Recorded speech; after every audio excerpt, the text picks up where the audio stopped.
So give her a big round.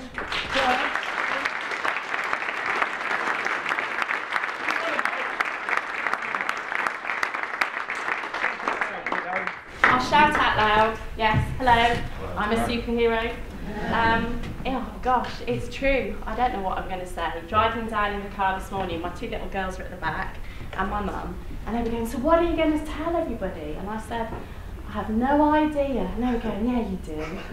No, I don't. But I'll tell you a bit about my story, because one of the things that is absolutely true that you'll hear from anybody who's done BC is that when you share your story, you do get to know yourself better, but also what you get to see is nobody looks shocked and nobody looks like there's something wrong with you.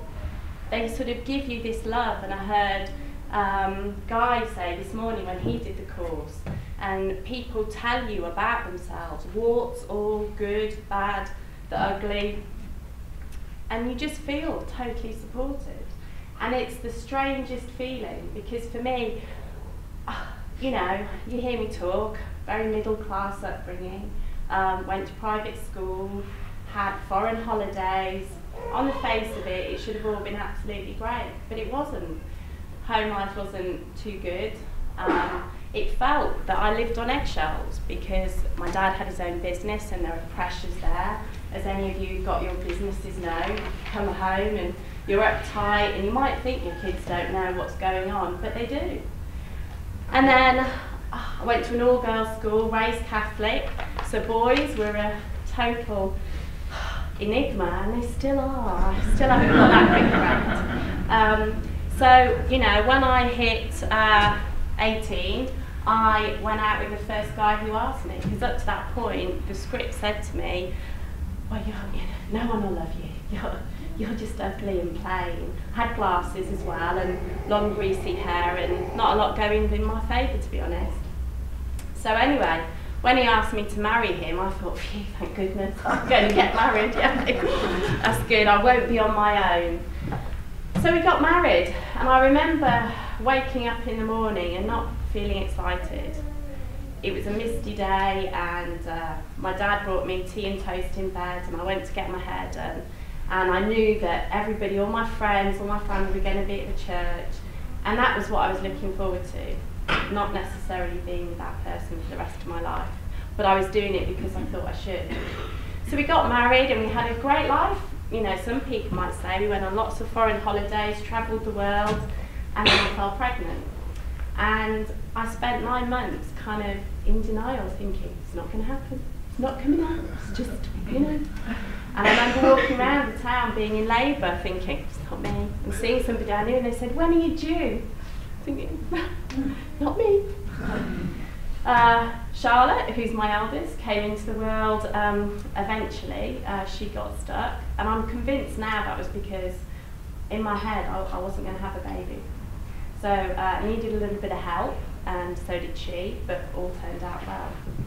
And then I had terrible postnatal depression. Because I hadn't prepared myself for having a baby, as soon as she arrived, I didn't think I deserved to be a mum.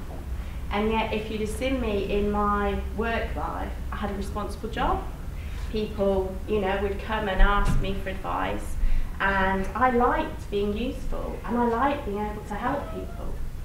But, you know, give me a small baby, and I was like, I don't know what to do. Went to the classes, but because it wasn't going to be me, I didn't listen. Then what happened was somebody noticed, and they said, oh, we think you might be depressed. Let's give you some drugs. So I started taking some antidepressants, and I only stopped taking them when I got pregnant the second time with Elizabeth, who's a little imp. And as soon as I had her, they put me back on them, because obviously you get the baby blues after a couple of days, and it wasn't the baby blues, I was going to be psychotic and needed locking up. So for 12 years I've been on antidepressants, on and off, which isn't great considering I'm only 42. And obviously 2 children add some conflict and some pressure to be married. And we didn't react to that very well at all. So my ex-husband went off and found comfort in the arms of other people. And that's because he didn't know how to help me. And you know, I grew up being quite independent and self-sufficient, and so I probably pushed him away a little bit as well. Anyway, we did separate, which, you know, is sad, but the girls get to see both of us, so that's a good thing. The year I was 40, I knew that my divorce would come through, and it only dawned on me when I was sitting at the back that instead of making that a big thing and seeing it as being a negative, I set myself the challenge of doing 40 new things that year, because, you know, people said life begins at 40, so I thought, okay, I'm going to show the world.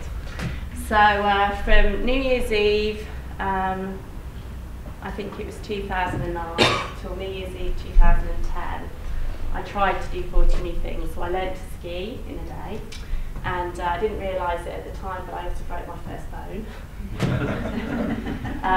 Which then needed resetting, so I spent time in plaster, another first. I did get my first divorce, and hopefully last.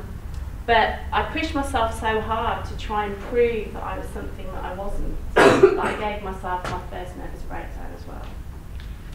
And I didn't need to do that. So 2 weeks ago, well actually it's last September, I saw Richard talk. And this sign here, this was me. He talked about feeling like there was something missing. And I've tried courses. I'm an NLP practitioner, I'm a master coach. I got made redundant at the end of 2010, which actually now seems like a massive blessing. I set up my own business, which wasn't the sensible thing to do at the start of a recession. And yet I knew that I was here to do something different. I was here to help people. And so I went out and started coaching big corporations. And I used to say I was lucky. Now I say, no, I'm really good at what I do. And that's why people came to me. And in my first year, I turned over 6 figures, which isn't bad, with 3 clients. But the fact one of them was BP was obviously pretty helpful. But seeing Richard talk about this made me realise that I've always tried to put on a mask. So any of my friends would only ever know so much of the true me. And I didn't know who I was either. I remember watching a film Julia Roberts did years ago, The Runaway Bride, where in the story she has her eggs cooked the way whoever she's engaged to has theirs done. I remember crying in the pictures thinking, that's me. I don't know how I have my eggs cooked, because I just go along with whoever I was with. So I was intrigued to find out, how did I like my eggs cooked? So I turned to put the course, and as Liz said, there was me and another lovely lady and 5 guys. And remember, men are an enigma.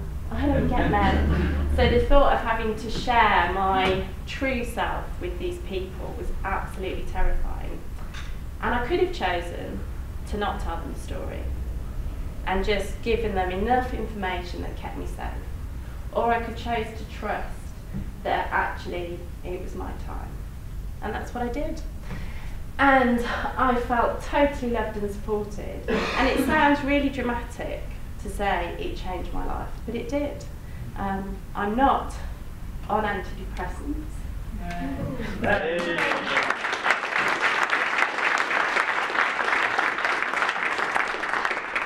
Which is a big thing. I saw my counsellor the Monday after we finished, and I walked in the room and he said, "What have you done?" I said, "What do you mean?" He said, "You are just glowing." He said, "I've never seen you look more alive." And that's exactly what it is, guys. So if anything I've said strikes a chord with you, talk to Richard and Liz, or talk to somebody else who's done the course. Even if all you do is get something out of today, it will change your life. You can't undo what you know once it's in your conscious mind. So I wish you all a great journey, whatever it is. Thank you.